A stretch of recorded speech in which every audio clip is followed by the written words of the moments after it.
झांसी के paramedical college में एक दिल को दहला देने वाली घटना सामने आई है। कॉलेज के कैंपस में ही बीएससी की छात्रा से रेप की कोशिश की गई। छात्रा गर्ल्स हॉस्टल से प्रशासनिक भवन की ओर जा रही थी, तभी पीछे से आए दो युवकों ने रोका और उसकी आंखों में स्प्रे डाल दिया। इसके बाद छात्रा बेहोश हो गई और लगभग आधे घंटे के बाद जब होश में आई तो उसके कपड़े अस्त व्यस्त और फटे हुए थे। पुलिस ने अज्ञात युवकों के खिलाफ छेड़खानी और मारपीट का केस दर्ज करने के बाद मामले की जांच पड़ताल पुलिस ने शुरू कर दी। बताया जा रहा है कि पीड़ित छात्रा किसी तरह जब अपने साथियों के पास पहुंची और उसने सहपाठियों को उसके साथ गलत होने का अंदेशा जताते हुए घटना की जानकारी दी। साथियों ने उसका मेडिकल कॉलेज में इलाज कराया। घटना के लगभग 4.5 घंटे बाद पीड़िता ने कॉलेज प्रशासन को सूचना दी। इसके बाद प्रशासन ने पुलिस को मामले की जानकारी दी। बताया जा रहा है कि छात्रा पैरामेडिकल कॉलेज में बीएससी द्वितीय वर्ष की पढ़ाई कर रही है और परिसर में बनी गर्ल्स हॉस्टल में रहती है। एसपी सिटी ज्ञानेंद्र कुमार सिंह ने बताया कि केस दर्ज करके इस घटना की जांच पड़ताल की जा रही है। भैया क्या मामला हो गया जो आपके सहपाठी के साथ है? अभी नहीं भैया, मतलब मामले का भी कुछ ऐसा मतलब कंफर्म हुआ नहीं है। जैसे उसमें बताया जा रहा है, तो उसने बताया, उसने मतलब वो मेरी बैचमेट है, तो उस लड़की ने बताया कि मतलब उसको वो आ रही थी अपने हॉस्टल से, मतलब यही 10 साढ़े 10 बजे का टाइम था, तो वो आ रही थी, तो उसके मुंह पे पीछे से किसी ने स्प्रे किया और उसके साथ में बदतमीजी करने की कोशिश की, मतलब छेड़छाड़ की। और फिर उसके बाद वो बेहोश हो गई, मतलब उसके आंख पे वो देख नहीं पाई ढंग से। और जब वो आधे 1 घंटे बाद होश में आई तो उसने देखा उसके कपड़े अस्त व्यस्त थे और एक साइड से फटे हुए थे। तो मतलब फिर वो गई हमारे, मतलब जो हमारे वो हैं वार्डन है उनकी, तो उनको बताया उन्होंने कि ऐसे ऐसे हुआ है। तो जो हमारी वार्डन महोदय हैं उन्होंने उस पर कोई मतलब इतना अच्छा एक्शन लिया नहीं, और फिर उस लड़की को बोल दिया कि आप, वो छुट्टी लेने जा रही थी मतलब बेसिकली, तो उसने बोल दिया कि हाँ आप अपने घर चले जाओ, अपने पेरेंट्स को बुला लो। तो उन्होंने उस पर कोई कार्रवाई नहीं की और ना ही कोई मतलब एक्शन लिया कि किसी को बताया हो। फिर हमने यही चीज अपने मतलब वो आगे वो किसी को बता नहीं पाई, उससे पहले वो बेहोश हो गई, तो हम उसको फिर मेडिकल कॉलेज लेके गए। उसको मेडिकल कॉलेज ले जाने के बाद में उसका ट्रीटमेंट वगैरह हुआ, हमने उसको दर्द वगैरह उसको हो रहा था तो उसका इंजेक्शन वगैरह लगवाए थे, तो बस हम उसको करवा के फिर ले आए, क्योंकि हमें भी नहीं पता था इस चीज के बारे में, क्योंकि उसका पहले ही इलाज चल रहा था। तो वो हमने सोचा कि उसको पहले भी बेहोश हो जाती थी वो दवाइयों के दौरान, तो हमें ऐसा लगा कि वो पहले से मतलब वही चीज उसको हुई है।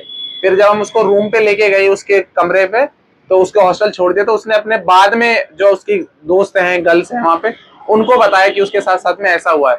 फिर हम लोगों ने उस पर एक्शन लिया। हमने अपने जो वहाँ पे सिक्योरिटी इंचार्ज है हमारे, जो क्या कहते हैं वहाँ के पैरामेडिकल के जो सिक्योरिटी इंचार्ज है जो वहाँ पे देख रेख करते हैं, उनको बताया था। फिर अपने अपने हमने जो वहाँ पे वो हैं क्या कहते हैं डीन सर हैं, उनको बताया था, अंशुल जैन सर को।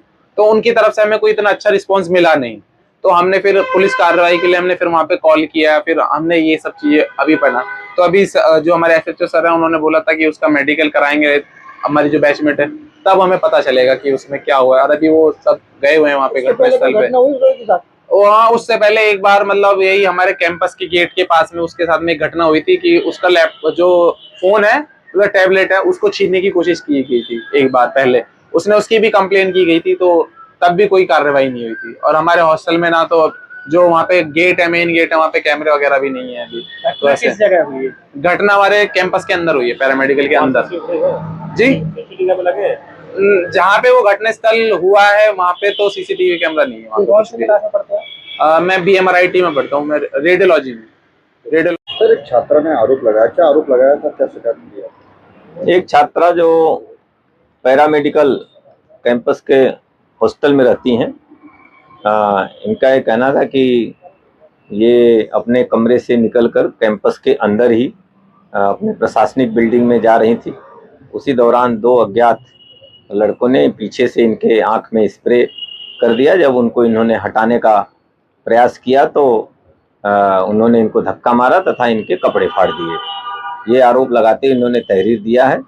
उचित धाराओं में अभियोग पंजीकृत करते हुए फोरेंसिक टीम भी मौके पर भेजी गई है, वहाँ से भी साक्ष्य संकलन किया जा रहा है।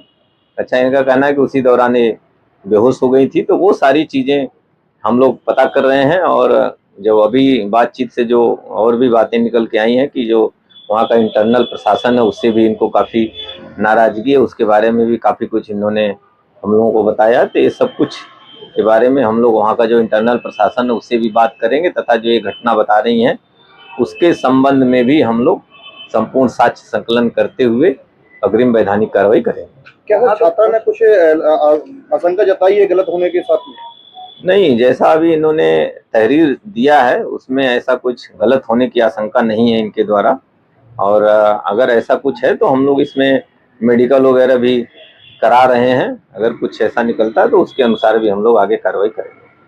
तो वहाँ घटना स्थल के पास में सीसी कैमरे भी तो लगे हैं बहुत सारे। वो सीसी कैमरे कैंपस है, पैरामेडिकल का कैंपस है, तो उसमें सीसीटीवी कैमरे लगे होंगे और हम लोग उसको चेक करा रहे हैं। अगर सीसीटीवी कैमरे के अंदर कुछ ऐसी बात आती है तो उसमें हम अपने साक्ष्य में उसको शामिल करेंगे।